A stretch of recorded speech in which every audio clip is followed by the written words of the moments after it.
Vanguardas do século XX. Uma aprendizagem para a gente pensar o século XXI. Pois bem, de onde vem o nome vanguarda? Vanguarda vem da palavra francesa avant-garde, que significa estar à frente. Nós temos que pensar que o início do século XX foi um início com muitas novidades industriais, tecnológicas, científicas.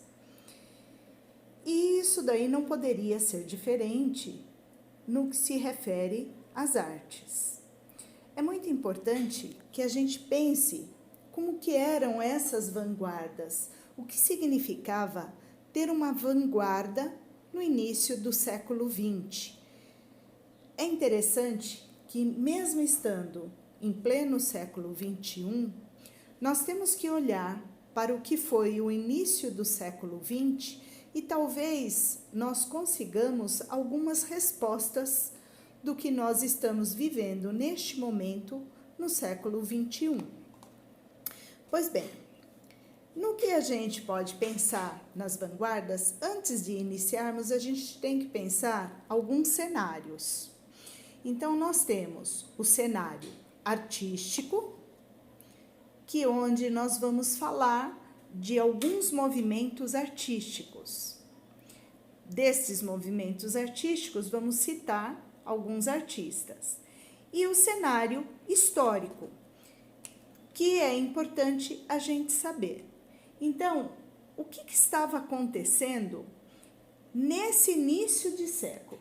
A gente tem que pensar que em 1908, um cara chamado Henry Ford, ele vai pegar, não só já construir automóveis, mas ele vai pensar o seguinte: eu tenho que fazer automóveis numa linha de produção, porque aí eu passo a ganhar mais dinheiro. Ganhando mais dinheiro, eu posso investir cada vez mais. Mas como é que eu faço para vender um carro? A primeira coisa que ele vai fazer é vender para as próprias pessoas que fabricam o carro. Mas como é que ele vai fazer para que ninguém tenha o domínio da automação desses carros? Cada funcionário só vai trabalhar uma coisa. Em 1914, a gente vai ter a Primeira Grande Guerra Mundial. Olha só, a gente está com uma grande tecnologia aí. A Primeira Guerra Mundial vai trabalhar muito a questão da química.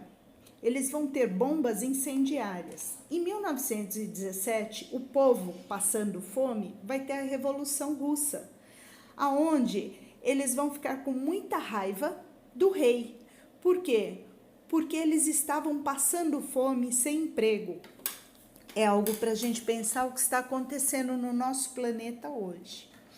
E os artistas, vendo tudo isso, não poderia ser diferente. Eles vão começar a questionar qual era o movimento que a gente tinha. A gente tinha o Art Nouveau.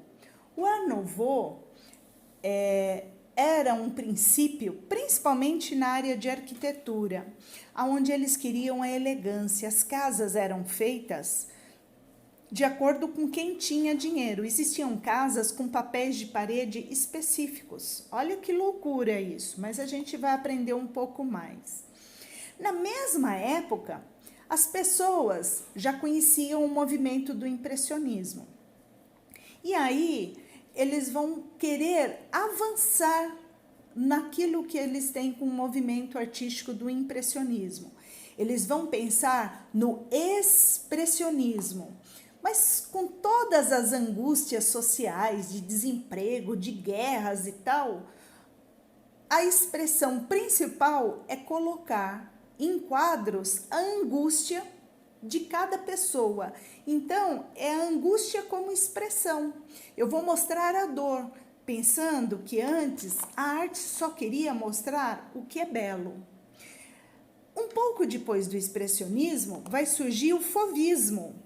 O fauvismo, a gente vai ter o Matisse como um grande representante, onde ele vai trabalhar muito com a vibração da cor. Fauvismo vem da palavra fauve, significa fera. As cores são tão fortes que elas vibram. E aí a gente fica com aquela sensação, tanto de alegria, quanto também de tristeza.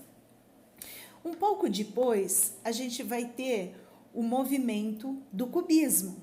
Ora, o cubismo nada mais é do que a fragmentação do espaço, aonde o Picasso e o Braque, eles vão trabalhar muito essa questão. E é muito interessante que eles vão querer criar uma quarta dimensão. Mas a gente vai ver isso com mais calma. Podem ficar tranquilos. E aí, é importante a gente pensar o quanto o cubismo vai estar mostrando as angústias das pessoas, que não basta mais ver tudo redondinho, lindo de morrer. Não, agora a gente vai ver a noção de espaço de um outro jeito. Bom, também nós vamos ter o futurismo. Esse movimento artístico teve o Marinetti como uma pessoa que ele queria um movimento artístico que repudiasse o passado. Por ele, destruía toda a Itália, todos os seus bens, esculturas, tudo. E nós começaríamos do zero, tá? Para ele, a velocidade era o mais importante. Por que será que a gente tem uma sensação hoje de não dar tempo para nada? Marinetti, naquela época, ele já via que as pessoas iam ficar cada vez mais aceleradas. Lá na Rússia, teve um outro movimento, que é o suprematismo. O suprematismo era um movimento onde eles trabalhavam a questão da emoção, mas a emoção de uma forma organizada. E é muito interessante, porque eles trabalhavam as cores de forma a chocar. Os grandes representantes que a gente tem, Malevich e Rodioschenko, que fazia cartazes para o governo. Tá? E apesar de não ser muito conhecido, é importante que a gente conheça o lado oriental, que tem um outro tipo de arte. Tá? E isso daí vai influenciar muito outros artistas no século XX, mas lá por volta de 1950. Bom, a gente já teve aí o cubismo. E aí, o que vai acontecer? A gente vai ter a abstração. O grande representante vai ser Mondrian. Mondrian, ele vai mostrar, através de linhas, uma organização. Para ele, vai ser a ordem do mundo. E é muito interessante, porque esses artistas todos, eles aprenderam a mostrar a arte de uma forma realista. Mas depois, eles foram vendo o quanto é importante as linhas, a geometria, a matemática do mundo. Um pouco depois vai surgir o movimento dadaísmo. Nossa, esse movimento, eles queriam contestar a sociedade. Dadaísmo não tem uma palavra que significa. A única coisa que eles fizeram foi abrir um dicionário e procurar uma palavra, que existia Dada. Dada é um cavalo de pau que se dava para as crianças. E aí eles falaram, é isso, nós queremos um movimento que não tenha que ter um porquê. Simplesmente a gente tem que contestar a sociedade. E ele é muito interessante, o dadaísmo, porque faz a gente pensar. Em 1919, o que vai ter acontecido? É o término da Primeira Grande Guerra Mundial. Com todos os horrores dessa Primeira Guerra, as pessoas não conseguiam mais viver naquelas mansões imensas, casarões. Estava tendo um novo tipo de sociedade, um novo modelo. E aí vai surgir o Bauhaus, que é um grupo de arquitetos, de artistas, de músicos, que eles vão simplificar as casas. Mas simplificar na visão deles com muita, mas muita elegância. Então eles queriam reformulação da sociedade e passaram a pensar as suas casas de uma forma inovadora. Olha que fantástico! E aí passam-se alguns anos, 1924. O que vai estar acontecendo? A sociedade vai estar voltada para as questões da medicina, da mente humana, da psique. E aí o Dalí, o Magritte, eles vão conhecer os trabalhos de Freud sobre a psique humana, sobre o inconsciente. E eles vão fazer obras que vão ser muito importantes para que a gente pense como é que são os nossos sonhos, o que a gente realmente pensa, o que é real, o que é fantasia e por que não termos fantasia.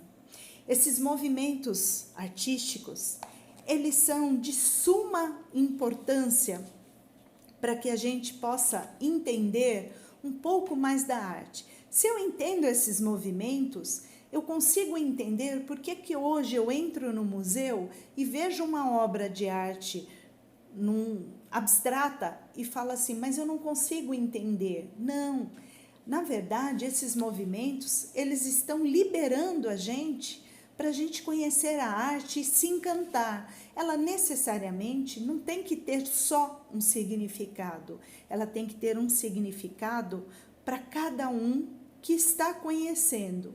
E é importante a gente saber que podem se passar todos os anos e ainda assim a arte, ela sempre vai se inspirar em algum outro movimento artístico daquilo que já aconteceu no mundo e que muitas vezes a história ainda não conseguiu compreender. Quando a gente olha esses movimentos que surgiram em períodos onde se tinham muitas angústias existenciais, é algo para a gente pensar como é que a gente pode melhorar o nosso mundo, a nossa sociedade. Olha que fantástico, a arte é tudo de bom, eu amo a arte. E para finalizarmos a aula, eu gostaria de falar uma frase: não há na arte nem passado nem futuro. A arte que não estiver no presente jamais será arte. Pablo Picasso. Terminamos nossa aula.